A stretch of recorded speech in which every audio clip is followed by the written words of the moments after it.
The economic Times জানিয়েছে, ভারতের প্রধানমন্ত্রী নরেন্দ্র মোদী বিএনপি চেয়ারপারসন বেগম খালেদা জিয়ার দ্রুত আরোগ্য কামনায় যে বার্তা দিয়েছেন তা নিয়ে বিএনপি বিশেষ প্রশংসা জানিয়েছে। এই পদক্ষেপকে যুগান্তকারী আখ্যায়িত করে বাংলাদেশের বৃহৎ রাজনৈতিক দল বিএনপি মোদীর প্রতি কৃতজ্ঞতা প্রকাশ করে।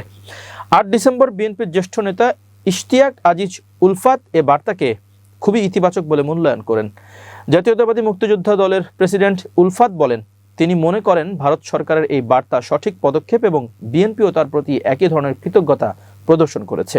মোদি এক্স হ্যান্ডেলে পোস্ট করে সাবেক প্রধানমন্ত্রী খালেদা জিয়ার স্বাস্থ্য নিয়ে উদ্বেগ প্রকাশ করেন। তিনি লিখেছিলেন, বেগম খালেদা জিয়ার স্বাস্থ্য সম্পর্কে জেনে গভীরভাবে উদ্বিগ্ন, যিনি বহু বছর ধরে বাংলাদেশের জনজীবনে অবদান রেখেছেন। মোদি যোগ করেন, তার দ্রুত আরোগ্যের লক্ষ্যে আন্তরিক প্রার্থনা ও শুভেচ্ছা জানাই এবং ভারত সম্ভাব্য সব উপায়ে সহায়তা করতে প্রস্তুত। মোদির বার্তার প্রতিক্রিয়ায় বিএনপিও এক্সে কৃতজ্ঞতা জানায়। দলটির বক্তব্যে বলা হয়, বিএনপি চেয়ারপারসনের আরোগ্য কামনায় চিন্তাশীল, বার্তা ও শুভেচ্ছা জানানোর জন্য বিএনপি আন্তরিক কৃতজ্ঞতা জানাচ্ছে। শুভেচ্ছা এবং সহযোগিতার ইচ্ছাকে বিএনপি গভীরভাবে মূল্যায়ন করেছে।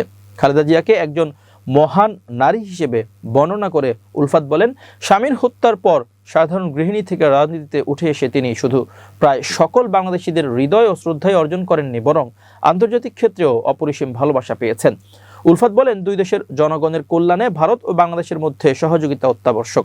তার মতে ভারত তার পূর্বাঞ্চলীয় 7 সিস্টার্স অঞ্চলের উন্নয়নের জন্য বাংলাদেশের সহযোগিতা চাইবে এবং বাংলাদেশের স্থল ভৌগোলিক সুবিধা সেখানে ভূমিকা রাখতে পারে। তিনি বলেন, ছোট ও নতুন রাষ্ট্র হিসেবে বাংলাদেশ শুধু 7 সিস্টার্স নয়, পুরো ভারতের সঙ্গেই বন্ধুত্বপূর্ণ সম্পর্ক চায় এবং তা নিশ্চিত করতে ভারত সরকারের ইতিবাচক মনোভাব প্রয়োজন।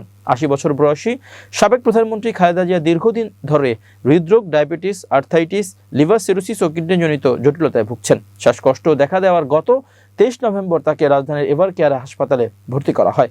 আগামী 16 ডিসেম্বর পাকিস্তানের বিরুদ্ধে বাংলাদেশের 1971 সালের মুক্তিযুদ্ধের জয়ের পর স্বাধীনতা দিবস পালিত হবে। এ প্রসঙ্গে উলফাত বলেন, 16 ডিসেম্বর আমাদের জন্য মহান একটি দিন, কারণ পাকিস্তান 1971 সালের 25 মার্চ নির্মম ঘটনার সূচনা করে নিরস্ত্র মানুষের উপর দমনপীড়ন চালিয়েছিল, যা ছিল এক ভয়াবহ রাত।